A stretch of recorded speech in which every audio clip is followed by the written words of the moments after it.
Okay, so you just got your film back from the lab and they sent it over to you in a Google document file. So let's bring it up on a Final Cut Pro. If you can follow me here to the screen, we're going to be opening Final Cut Pro and we're going to be working with the file that the lab sent you. And we're going to start a new project, Super-8, film class. And we're going to have it at 1080p since the lab sent the film to you at 1080p.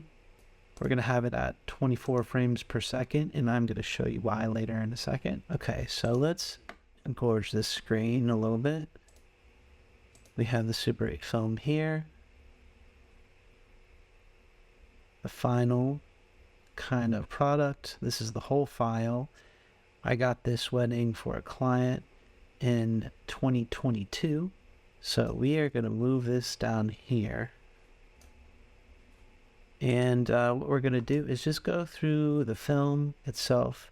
Kind of, you'll notice that it's a little bit faster than what you probably record at it. That's because that this film was recorded at 18 frames per second. And I know that I told you to put a 24 pre-scanning for the form when you should ship out your footage. And this is because when you have different frame rates, you should always select 24 frames per second.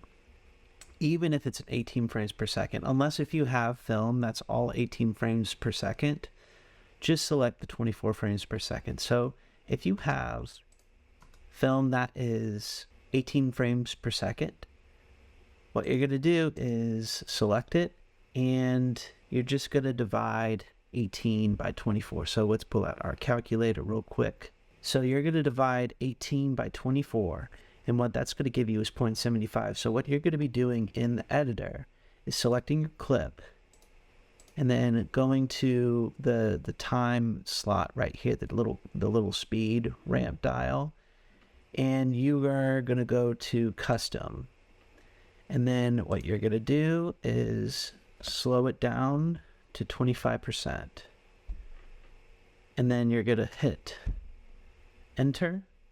And what it's going to do is slow your film to the right speed. As you can see here, it's a little bit more choppy, but we were shooting our film at 18 frames per second during this wedding.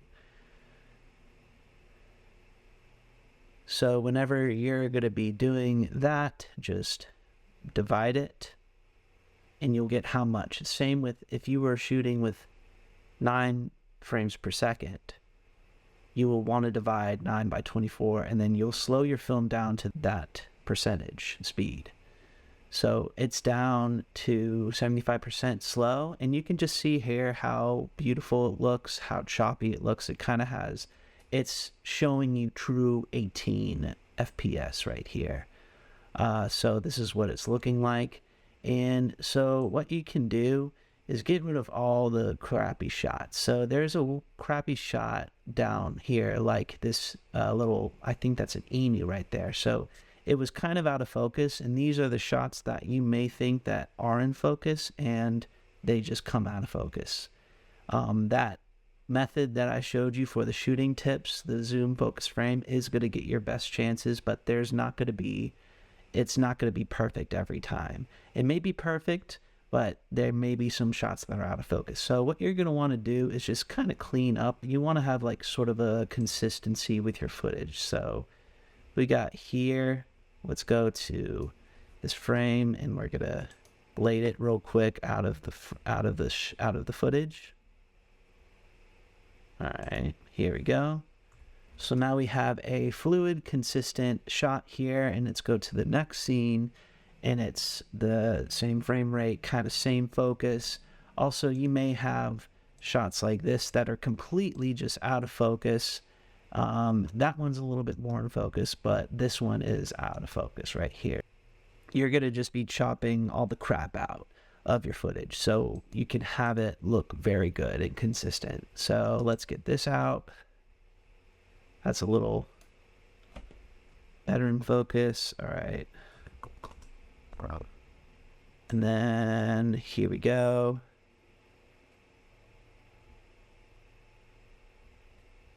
That's a little bit out of focus there too. Okay, so now it's to the cake cutting right here. Let's blade it. So now you have more of a consistent go. It's a little bit more fluid. You see what I'm going at here? You see that? It's just consistent. It's not going to be in perfect focus every time, so you're going to have to do the best you can. I know a lot of these shots are fast, but you just have to focus on that zoom focus frame method. I know it's a lot of fast-paced work sometimes, so just keep in mind of that. That's going to give you your best chances of a good shot. So here we go. We're working through all the footage, just kind of going through all the crap that's out of focus or just crazy out of focus. Some of the shots may be a little bit blurry, but most of them are really good here, as you can see. So they're just going through all the ceremony. And that's what you do with your footage when you receive it on a Google Drive and you just sync it up to the right speed. It looks absolutely beautiful. There's the last money shot right there. And yeah, this is 18 frames per second at 500t. You really see how amazing this footage is and how it can just capture a vibe or a feel or look. And a lot of these weddings are getting really popular with the Super 8 films. It's sort of getting a trend. Now in the next lesson, we're going to talk about some tips how you can implement this Super 8 film into your workflow and your business.